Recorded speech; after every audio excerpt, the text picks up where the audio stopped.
All right. So as Paul said, Coach Pitino's here. We're ready to get started. So if you'd like to ask Coach Pitino a question today, please pop a message to me in the chat. And with that said, we will get started today with Andy Greeter.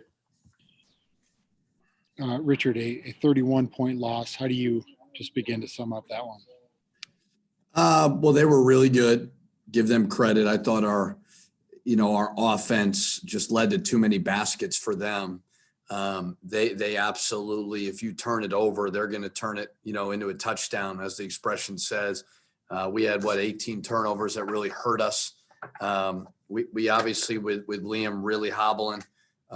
We don't have a great low post threat right now. So that's hurt us a little bit.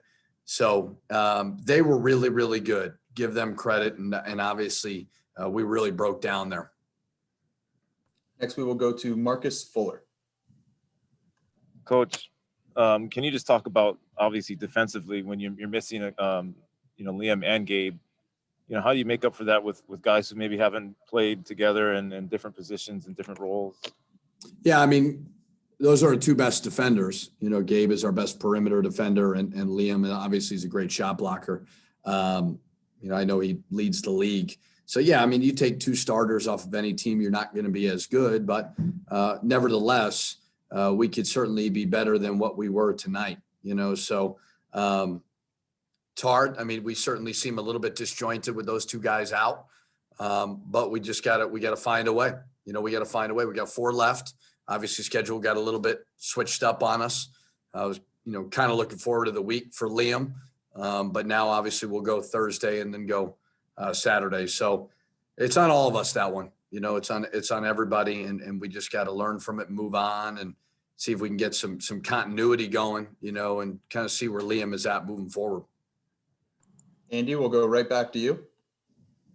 Richard, how important did you feel like the end of the first half was, kind of that block, and then the steal and the finish by Io, and then kind of how you started the second half as well? Yeah, it was a tough run. It might have been about a 10 or 11-0 run at the end there. I thought we were playing pretty good, and then we broke down. And then obviously just Liam coming out of that break, he couldn't really move, so we pulled him, and they pulled away. So. Like I said, they were really good. We've got some major injury issues right now. We got to get healthy, and it's just hard to deal with that in the middle of a season. Boots also really hobbled with a foot injury as well. So we're definitely disjointed. To go along with, we're not very good today, and they were really good. Daniel House, over to you. Hey, Richard, outside of personnel issues, where do you start when it comes to regrouping after a game like this?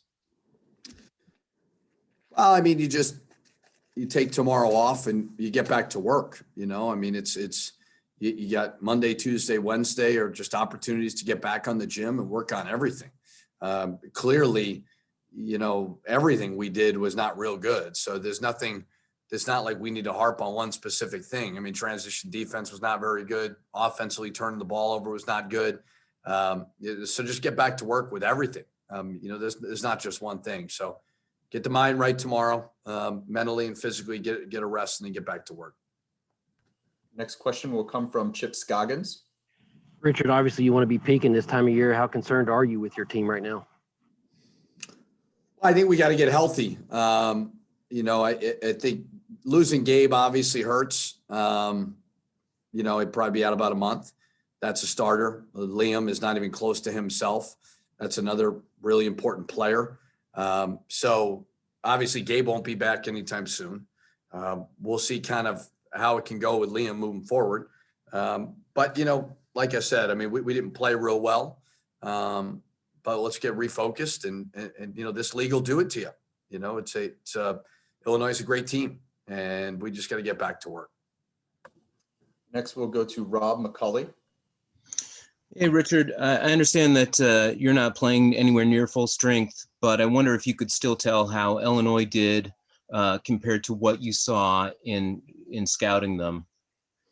Were they playing better, worse, or about the same as you expected?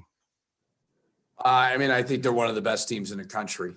And I think that shows tonight. They have a blend of talent, veterans. I think they're one of the best teams in the country. I don't know what they're ranked top 5 or whatever, but I think they're that good. Okay, thank you. Marcus Fuller, back to you. Coach, I know Jamal's, started the last 2 games and his dad's here first time. I mean, and he's playing one of the best teams in the country.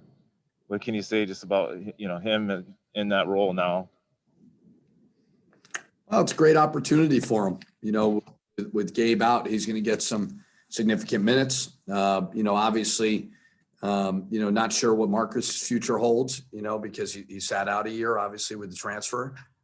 So Jay's a big part from the backcourt moving forward, so any opportunities he can get as a freshman are good, so I'm excited about him. He's tough, he's learning, he's growing, but he's getting great reps on the court, and that's very meaningful in his growth and development.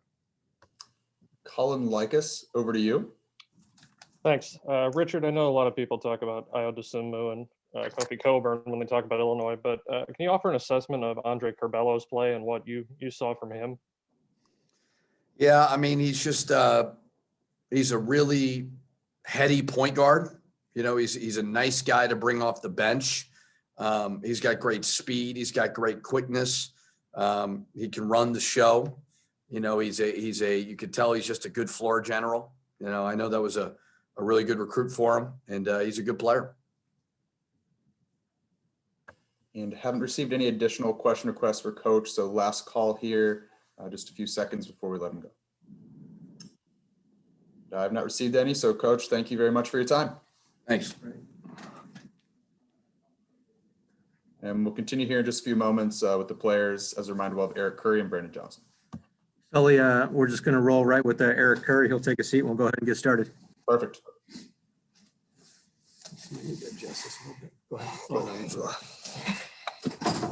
All right.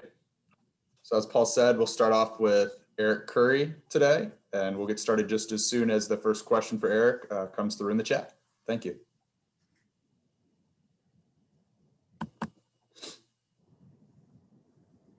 Andy Greeter, start with you.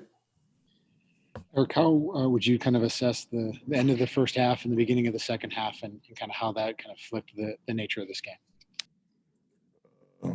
They did exactly what we didn't want them to do, which was their strength, which was transition. We didn't take good shots. We preached that all week, how we want to let our offense dictate how this game go, because we know how dangerous they were in transition, and that just didn't carry over in the first half, which also led to the second half as well. Marcus Fuller, over to you. Eric, I know this team is battling injuries right now, but you're not going to get Gabe back in anytime soon. So what do you guys have to do when Liam is trying to get his ankle back to be able to compete in the front court?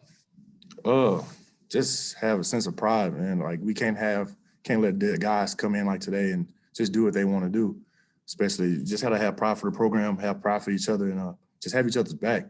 We all brothers, we all love each other, and we know we got people down, but people just got to step up. I got to step up. We all got to step up and do a just better job altogether. I'm just waiting for additional questions to roll in. Looks like next we'll go to Daniel House. Eric, how big of a challenge is it to defend the speed and how well they pass the ball in transition? That's why I said we preached all week about taking better shots and getting good shots, so it wouldn't lead to that. But that's all it is. You just gotta control the game from what you can control, which was our offense. Just get better looks, get the ball moving, stuff like that, and just that's the only way you can limit their breaks and stuff like that. You take bad twos, long threes, and they just get rolling, and it's tough then. Next question will come from Jeff Wald. Eric, you talked a little bit about the end of the first half and the run they went on. Just how deflating was it, at the very end there, to have a pass picked off and then they hit a half-court shot to go up 15? Just how deflated was the team going in the locker room after that? It was bad, but we preached in the locker room. We got another half. We tried to keep a positive attitude in the halftime, but like I said, we just gotta have a sense of pride. Can't let people come in Williams Arena and just do us like that. And again, I've not received any additional question requests, so last call for any questions from Eric today. All right, Eric, haven't received any, so thank you very much for your time. Good one. Guys, I'm going to check on Brandon. I'll be right back. Thank you, Paul. We'll go ahead and get started. Great. Thank you, Paul. All right. So as Paul said, we'll wrap up today with Brandon Johnson, and we will get right into questions for Brandon just as soon as the first one rolls in through the chat. Thank you. Marcus Fuller, start us off. Brandon, just talk a little bit about, competing physically with a team like Illinois, even though you guys are banged up injury-wise.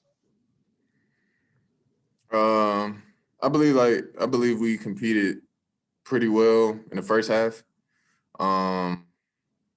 Turnovers really just killed us pretty much down the stretch going into the second half. But I believe that we fought good in the first half, like I said, but second half, that fight just wasn't there, and it was lacking in spurts. Towards the end, I believe we fought hard, but, it was already decided, so. Andy Grader, over to you. Brandon, Eric just got done talking about how this team needs to have more pride in what you're doing. How wounded and how kind of deflated is this team right now, and how do you get this back to the winning ways you guys have shown at times? I wouldn't say that we're wounded. We got little things going on within the team, like with injuries here and there. But I believe that if we just stick to our principles and keep working hard, then everything will work out in our favor. So we keep that mindset and work hard every day going into even the little things, dealing with film and stuff like that, that helps us out on the court. I believe that we'll be perfectly fine going into these next couple games. Next, we will go to Daniel House. Hey, Brandon, after a game like this, as a leader of the team, how do you make sure everyone regroups after a loss like this? Pretty much just, you can think about the game for the day. Because it's a tough loss, especially how everything went down. But going into tomorrow, the game should just be erased from your mind. Still, you just got to come in with that energy is just trying to get better and just looking forward to the next game. Regardless of what happened last game, it's irrelevant. We got to move on to the next opponent because in this conference, every team is great competition. So we can't hold on to this game. We got to move on to the next one, and hopefully we get the result that we want, which we working hard, we will. So. Marcus Fuller, back to you. No, Liam's not 100%, but he gave everything he had in the first half. He had 5 blocks. What do you think of him just trying to give you guys something on a bad leg, ankle? He has a fighter spirit. That's what going into the year, with whatever issues that I had going into it, I told him from the jump, I'm doing all this for you guys. I'm gonna try hard every day, no matter how I feel, whatever it is. I'm going to try 100%. And he tells me the same thing. And since I met him, he told me whatever happens within the season, he's going to try his 100% best to make sure that he's able to be out on the floor with us. And Liam's my guy. I try to help him out as much as I possibly can on and off the floor. And I know he's going through a tough time because I've been through it. But he's going to get better. He has time to rest up and prepare for the next game. And I believe he'll be perfectly fine and we'll be perfectly fine. So. All right, last call for any questions for Brandon today. Last question, we'll wrap up with Daniel House.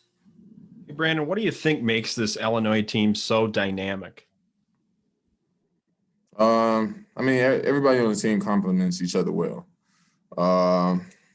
They have Kofi, obviously, in the middle. That's a hard guy to stop, to say the least. Io, great player. And they got role guys on their team that are perfect at doing their job, just doing exactly what they need to do. And that's a great team over there, great team overall. All right, that'll do it for today. Brandon, thank you very much for your time. Appreciate it. Have a good one. Same goes to everyone else. Thanks for hopping on today. Enjoy the rest of your Saturday.